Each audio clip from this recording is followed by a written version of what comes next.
Karnataka Home Minister KJ George has been forced to apologize after his comments on gang rape that stirred a huge controversy, clearly buckling under intense pressure after the outrage over his insensitive remarks. The minister has now said that rape is a rape. He clarified that he was simply trying to correct public perception that the lady had been raped by several people.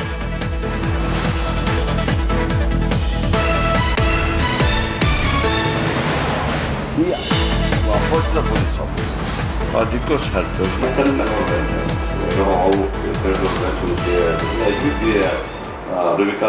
Please clarify. That's true, sir. I mean, we did not want to really run the story just once. Yeah. That's how the things. You're from Bangalore? Or?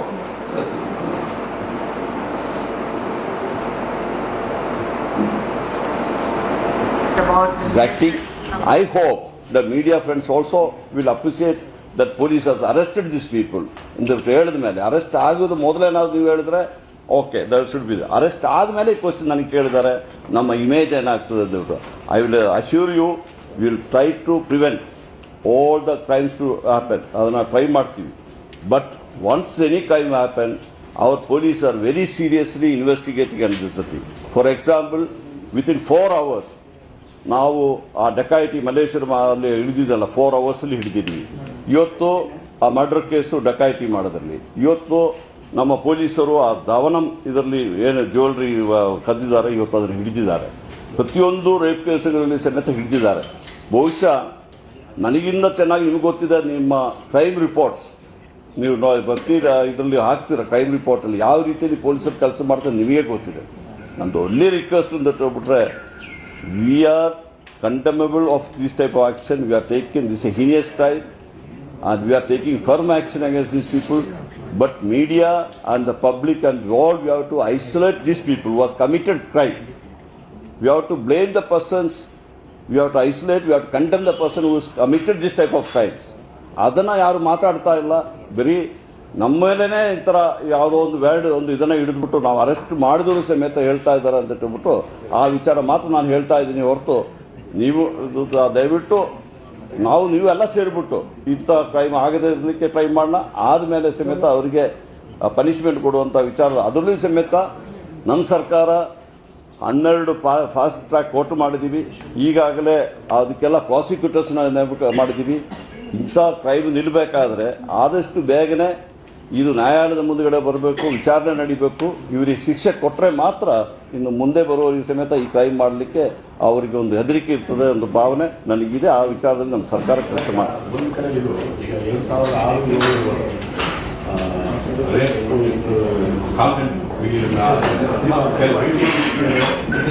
ಕ್ರಮ ತಗೊಂಡಿದ್ದೆ ಅಂದರೆ ಈಗ ಅದನ್ನೆಲ್ಲ violate ಮಾಡ್ತಾರೆ. ಅದರಿಂದಲೇ ಈ ಥರ ಎಲ್ಲ ಪ್ರಾಬ್ಲಮ್ ಆಗ್ತಾರೆ. ಈಗ ಅದನ್ನೇನೋ ಸ್ಟಿಕ್ ಮಾಡ್ತಾರೆ. ಈಗ ಮೊನ್ನೆ chief minister high level meeting ಕರೆಸಿದ್ರು. ಲೇಬರ್ ಮಿನಿಸ್ಟ್ರು ಇದ್ದರು, IT ಮಿನಿಸ್ಟ್ರು ಇದ್ದರು, ಬ್ಯಾಂಗ್ಳೂರು ಇನ್ಚಾರ್ಜ್ ಮಿನಿಸ್ಟ್ರು ಇದ್ದರು, ನಾನಿದ್ದೆ. ಎಲ್ಲರನ್ನ ಕರೆಸಿಬಿಟ್ಟು ಅವರು ಟ್ರಾನ್ಸ್ಪೋರ್ಟ್ ಮಿನಿಸ್ಟ್ರು ಅದೇ incharge minister is also transport minister ಎಲ್ಲರನ್ನ ಕರೆಸಿ ಎಲ್ಲ ಸೀನಿಯರ್ ಆಫೀಸರ್ಸ್ ಕರೆಸಿಬಿಟ್ಟು ಅವರು ಈ ವಿಚಾರದಲ್ಲಿ ರಿವ್ಯೂ ಮಾಡಿದ್ದಾರೆ ಯಾವ ರೀತಿಯಲ್ಲಿ ಮತ್ತೆ ಇದು ಮಾಡ್ಬೋದು. ಆ್ಯಕ್ಚುಲ್ ಆಗಿ ಏನಾಗಿದೆ ಅಂತ ಹೇಳ್ಬಿಟ್ರೆ ಲೇಬರ್ ಲಾ ಪ್ರಕಾರ ರಾತ್ರಿ ನೈಟ್ ಯಾರು ಲೇಡೀಸು ಕೆಲಸ ಮಾಡ್ತಾರೆ, ಮಹಿಳೆಯರು ಕೆಲಸ ಮಾಡ್ತಾರೆ, ಅವರಿಗೆ ಟ್ರಾನ್ಸ್ಪೋರ್ಟ್ ಮತ್ತು ಸೆಕ್ಯೂರಿಟಿ ಕೊಡಬೇಕಾಗಿದ್ದ ಒಂದು ರೆಸ್ಪಾನ್ಸಿಬಿಲಿಟಿ ಯಾವ ಕಂಪನಿ ಇರ್ತದೆ ಆ ಕಂಪನಿ ಮೇಲೆ ಇರ್ತದೆ. ಅದರ ಪ್ರಕಾರ ಮುಖ್ಯಮಂತ್ರಿಗಳು ಆದೇಶ ಕೊಟ್ಟಿದ್ರೆ ಆ ಕಂಪನಿಯವ್ರ ಮೇಲೇನೂ ಆಕ್ಷನ್ ತಗೊಂಡಿದ್ದೆ. ಯಾಕಂದರೆ ಹೇಳ್ಬಿಟ್ರೆ we are not against one company, all the companies should. ನಮ್ಮ ಲಾ ಏನಿದೆ ಪ್ರೊಟೆಕ್ಷನ್ ಲೇಡೀಸ್ ಕೊಡೋ ವಿಚಾರದಲ್ಲಿ ಅವರು ಮತ್ತಷ್ಟು ಬಿಗಿ ಕ್ರಮ ತಗೊಳ್ಳೋ ಉದ್ದೇಶದಿಂದ ನಾವು ಇವತ್ತು ಅವ್ರಿಗೆಲ್ಲರಿಗೂ ಈ ಥರ ಒಂದು ಇದನ್ನು ಕೊಡ್ತಾ ಇದ್ದೀವಿ, ಒಂದು ಸಂದೇಶ ಕಳಿಸ್ತಾ ಇದ್ದೀವಿ. ಸಂಬಂಧಪಟ್ಟ ಕಂಪನಿಗಳನ್ನು ಅವರನ್ನೇ ಕರೆಸಿ ಒಂದು ಮೀಟಿಂಗ್ ಮಾಡಿ ಅವ್ರಿಗೆ ಸ್ಟ್ರಿಕ್ಟಾಗಿ ವಾರ್ನ್ ಮಾಡ್ತೀರಾ? ಯಾಕಂದ್ರೆ ಅವರು ನಿಯಮಗಳನ್ನು ಉಲ್ಲಂಘನೆ ಮಾಡ್ತಾ ಇದ್ದಾರೆ. ಈಗಲೇ ಉಲ್ಲಂಘನೆ ಮಾಡ್ತಾರೆ.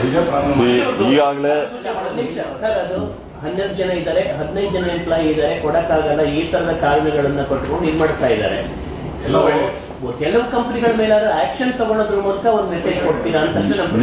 ಇವತ್ತು ನೋಡಿ ಈ ಕಂಪನಿಯಲ್ಲಿ ನನ್ಗೆ ಗೊತ್ತಿರೋ ಸರಿಯಾದ ಮಾಹಿತಿ ಇಲ್ಲ, 15 ಜನ ಇದು ಮಾಡ್ತಾ ಇದ್ದಾರೆ.